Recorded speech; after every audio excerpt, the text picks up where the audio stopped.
ಶಾಲಾ ಕಾಲೇಜುಗಳಿಗೆ ರಜೆ ಘೋಷಣೆ ಮಾಡಲಾಗಿದೆ. ಬೈಂದೂರು, ಕುಂದಾಪುರ, ಬ್ರಹ್ಮಾವರ ತಾಲೂಕಿನ ಶಾಲೆ ಪದವಿ ಪೂರ್ವ ಕಾಲೇಜುಗಳಿಗೆ ರಜೆ ಘೋಷಿಸಲಾಗಿದೆ. ಕುಂದಾಪುರ ಉಪವಿಭಾಗ ಸಹಾಯಕ ಆಯುಕ್ತೆ ರಶ್ಮಿ ರಜೆ ಘೋಷಿಸಿ ಆದೇಶವನ್ನು ಹೊರಡಿಸಿದ್ದಾರೆ. ಉತ್ತರ ಕನ್ನಡ ಜಿಲ್ಲೆಯಲ್ಲಿ ವ್ಯಾಪಕ ಮಳೆ ಸುರಿತಾ ಇರುವ ಹಿನ್ನೆಲೆ ಕುಮಟಾ ಮತ್ತು ಹೊನ್ನಾವರ ತಾಲೂಕಿನ ಶಾಲಾ ಕಾಲೇಜುಗಳಿಗೆ ಇಂದು ರಜೆ ಘೋಷಿಸಲಾಗಿದೆ. ಜಿಲ್ಲಾಧಿಕಾರಿ ಗಂಗೂಬಾಯಿ ಮಾನಕರ ಅವರು ರಜೆ ಘೋಷಿಸಿ ಆದೇಶವನ್ನು ಹೊರಡಿಸಿದ್ದಾರೆ.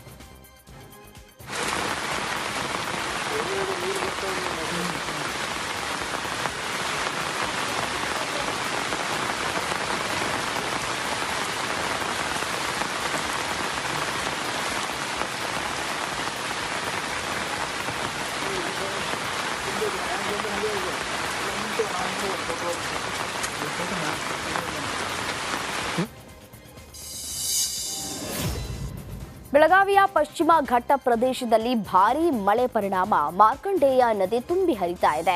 ಗೋಡ ಚಿನವಲ್ಕಿ ಫಾಲ್ಸ್ ನೀರು ರಭಸವಾಗಿ ಹರಿತಾ ಇದ್ದು ಕಲ್ಲು ಬಂಡೆ ಮಧ್ಯದಲ್ಲಿ ನಿಂತು ಮೀನು ಹಿಡಿದು ಯುವಕ ಹುಚ್ಚಾಟವನ್ನ ಮೆರೆದಿದ್ದಾನೆ. ಪ್ರವಾಸಿಗರೊಬ್ಬರು ದೃಶ್ಯಗಳನ್ನು ಮೊಬೈಲ್ನಲ್ಲಿ ಸೆರೆ ಹಿಡಿದಿದ್ದು ಸಾಮಾಜಿಕ ಜಾಲತಾಣದಲ್ಲಿ ವಿಡಿಯೋ ಹರಿದಾಡ್ತಾ ಇದೆ.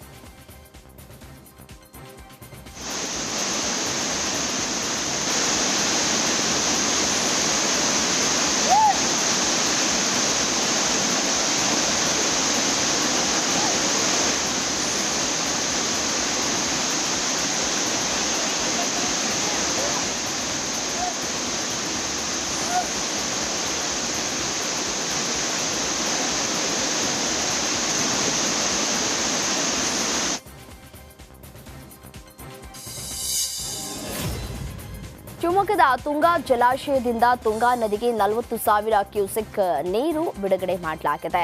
ತುಂಗಾ ಜಲಾನಯನ ಪ್ರದೇಶದಲ್ಲಿ ಧಾರಾಕಾರ ಮಳೆಯಾಗಿದ್ದು ಜಲಾಶಯದ ಮಟ್ಟ ಹೆಚ್ಚಳವಾಗಿದೆ.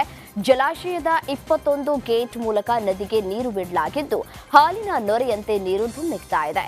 ಇನ್ನು ತುಂಗಾ ಜಲಾಶಯ ನೋಡೋದಕ್ಕೆ ನೂರಾರು ಪ್ರವಾಸಿಗರು ಆಗಮಿಸ್ತಾ ಇದ್ದಾರೆ.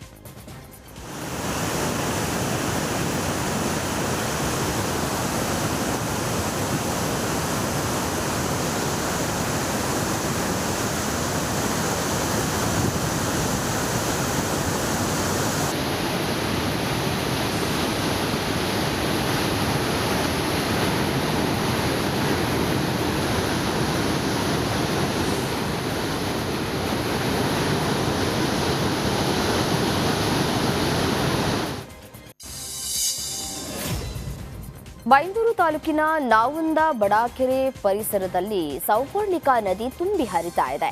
ಪರಿಸರದ 100ಕ್ಕೂ ಅಧಿಕ ಮನೆಗಳಿಗೆ ನೀರು ನುಗ್ಗಿದೆ. ಹೈನುಗಾರಿಕೆಯನ್ನೇ ಜೀವನೋಪಾಯ ಮಾಡಿಕೊಂಡಿರುವಂತಹ ಈ ಭಾಗದ ಜನರು ಜಾನುವಾರುಗಳನ್ನ ಬಿಟ್ಟು ಬರೋದಕ್ಕೆ ತಯಾರಿಲ್ಲ. ಹಾಗಾಗಿ ನೆರೆಯ ನೀರಿನ ನಡುವೆ ಜೀವನ ಕಳೆಯುವಂತಾಗಿದೆ. ವಡಾಕೆರೆಯಲ್ಲಿ ಪ್ರತಿ ವರ್ಷ ಇದೇ ಸಮಸ್ಯೆ ಎದುರಾಗ್ತಾ ಇದೆ. ಎತ್ತರದ ರಸ್ತೆ ಮಾಡಿದರೆ ತಾತ್ಕಾಲಿಕ ಪರಿಹಾರ ಸಿಗಬಹುದು ಅಂತ ಸ್ಥಳೀಯರು ಆಗ್ರಹಿಸಿದ್ದಾರೆ.